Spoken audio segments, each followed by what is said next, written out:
40 আম্মা যাইতেছে কই? আব্বা আমি দেখছি নয়ন কাকার সাথে করে বাইকে যাইতে। আরে কি কো? আপনার মাইয়া ঠিকই দেখছে ভাইয়া, এই ঘটনা নতুন করে বলার কি আছে? আমরা তো সবসময় দিই নষ্টমী একটা সীমা আছে, বউরে ঠিক মতো রাখতে পারে না আবার বিদেশ যা করে থাও।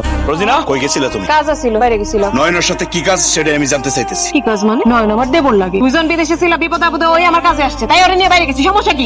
এই তো লজ্জা করে না, স্বামী থাকতে পরপুরুষের সাথে বাইকে ঘুরো। আমি বিদেশ থেকে টাকা পাঠাই, সেই টাকা দিয়া নয়নের সাথে রং তামাশা করো। যদি মনে করো তাই, এখন কি করবা কও? এই আমার সমস্ত টাকার হিসাব দিবি, 7 বছরের টাকার হিসাব দিবি তুই। সব টাকা পাঠানোর পরে তো আব্বা আম্মারই দিয়ে দিছি, হিসাব চাইলে তাকো কাছে দাও। কি কইলা বৌমা? তুমি আমার টাকা দিছো? আমার চিকিৎসার লেগে টাকা চাইছিলাম, তাও তো একটা টাকা দাও নাই। তুমি কেমনে এত বড় একটা মিথ্যা কথা কইতে পারলা তোমার বাপের বয়সী মানুষের নামে? আরে তোর সমস্ত টাকা ওই নয়ন রে খাওয়াইছে, আমাকে একটা পয়সাও দেয় নাই। আমার 7 বছরের টাকার হিসাব দিবি। কই জমি কিনছস, দলিল কই, সব হিসাব আমারে দিবি। যদি হিসাব দিতে না পারো তোরে আমি তালাক দেব কই দিই। তালাক দিবা? দাও তালাক দাও। এই রোজিনা তালাকরে ভয় পায় মনে করছো? বললাম না এই সংসার আমার ঠেকা পড়ছে, এই সংসার করার। রোজিনা রোজিনা রোজিনা আমার কথা শুনো। এই তুমি এত রাতে ব্যাগ নিয়ে কই যাইতাছো কও তো?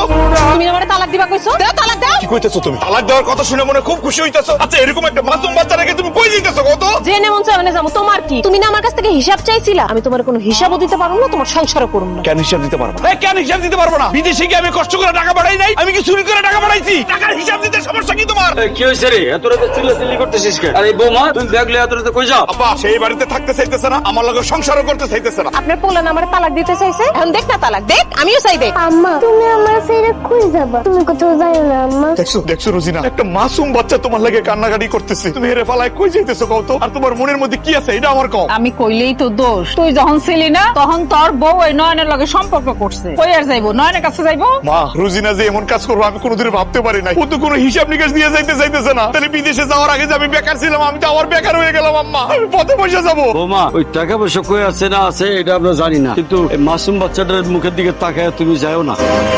এই সংসারটা ভেঙে চলে গেলে তুমি কোনো আনের সুখে থাকবে না। আমি আলামিনের সংসার করুম না, এটাই আমার শেষ কথা। রোজিনার কথা শুনে মনে হইতাছে কি কেউ তার লাগে অপেক্ষা করতেছে। এরকম বউ থাকার চেয়ে না থাকাই ভালো। আমিও দেখতে চাই ওর লাগে কে অপেক্ষা করতেছে, কে ওরে নিয়ে যাইবো। দেখতে চাও না? তুমি দেখতে চাও? ঠিক আছে দেখাইতেছি। নয়ন এ নয়ন, এই আমি তোর কি ক্ষতি করছিলাম কত? আমার সংসারটা কেন ভাঙলি? এরকম একটা মাসুম বাচ্চাকে কেন মাহারা করতেছিস তুই? এই আমি তোর কি ক্ষতি করছি কত? আম্মা তুমি আমার রেখে যাও না আম্মা, আমার রেখে যাও না আম্মা।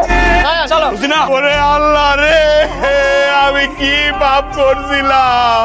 আপনি এই বাড়িতে কেন এসেছেন? আমি আর আমার মাইয়া রোজিনার সাথে দেখা করতে চাই। না, রোজিনার লগে আপনি দেখা করতে পারবেন না। রোজিনা আপনার কেউ না। কেউ না মানে? আমি তো রোজিনারে তালাক দেইনি। আপনি তালাক দেন না তো কি? রোজিনা তো আপনি তালাক দিচ্ছে। তাছাড়া আমি এখন রোজিনার বিয়ে করছি, ও আমার বউ। কি বলতেছো? এক রাতের মধ্যে বিয়ে করে ফেলছোস?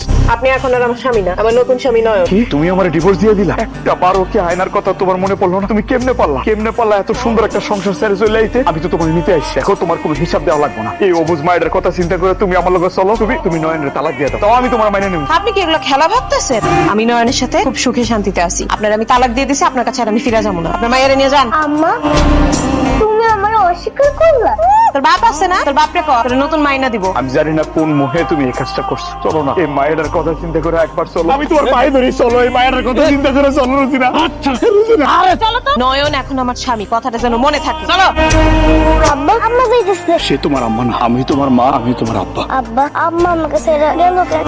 আব্বা আব্বা আব্বা বাড়িতে আছে? জামাই বাবাজি, তুমি কান্তাছো কে? কি হইছে? আব্বা আমার তো সর্বনাশ হয়ে গেছে। রোজিনা তো বাড়ি ছেড়ে চলে গেছে। ও কইছে আমার লগে সংসার করবো না। কি কইছো? দুধের মতো একটা নিষ্পাপ বাচ্চা রাইখা কোথায় চলে গেছে? কই গেছে? আর আয়না কই? আয়নার আমি স্কুলে দিয়ে আইছি। রোজিনা তো পাশের বাড়ি নয় নামের এক ছেলের বিয়ে করে বলাইছে। আমার ডিভোর্স দিয়ে দিছে আব্বা। কি কইছো? তোমার কথা শুনে তো আসমান না আমার মাথার উপর ভাঙ্গা পড়লো। এত কিছু হয়ে গেছে, তুমি আমার আগে জানাও নাই কে? আব্বা আপনারা আমি কেমনে জানামো? ঘটনা তো ঘটছে রাতের বেলাইতে চলে গেছে। আব্বা আমি বিদেশ থেকে অনেক টাকা পয়সা পাঠাইছি, একটা টাকারও সে হিসাব দিতে পারে নাই। তারপর আমি কিছু মনে করি নাই, খালি আমার মেয়েটার চেহারাটার দিকে তাকাই সব ভুলে গেছি। আব্বা যেমনি পারেন আপনার মেয়েটারে ফিরাই না দেন। আমার আর কোনো কিছু দরকার নাই, আমি ওর লোকেই সংসার করতে চাই। আব্বা আব্বা আমি আর স্কুলে যাব না। স্কুলে না গেলে পড়ালেখা করবো কেমনি? ডাক্তার ইঞ্জিনিয়ার কেমনি হইবা? হ্যাঁ আব্বা আমি আর পড়ালেখা করব না। আমার স্কুলে বন্ধুরা আমারে কইছে আমার মা নাকি অন্য লোকের সাথে চলে গেছে। আমার নাকি মা নাই, আমি নাকি এতিম। কে বলছো তুমি এতিম? আমি আছি না, তোমার আব্বা আছে না? বাপ থাকলে মেয়ে কোনোদিন এতিম হয়? তোমার বন্ধুরা ভুল বলছে। আমি এখন তোমার স্কুলে নিয়ে যাবো, গিয়ে তো সব বন্ধুদের বলবো যে তুমি এতিম না, তোমার আব্বা আছে। হ্যাঁ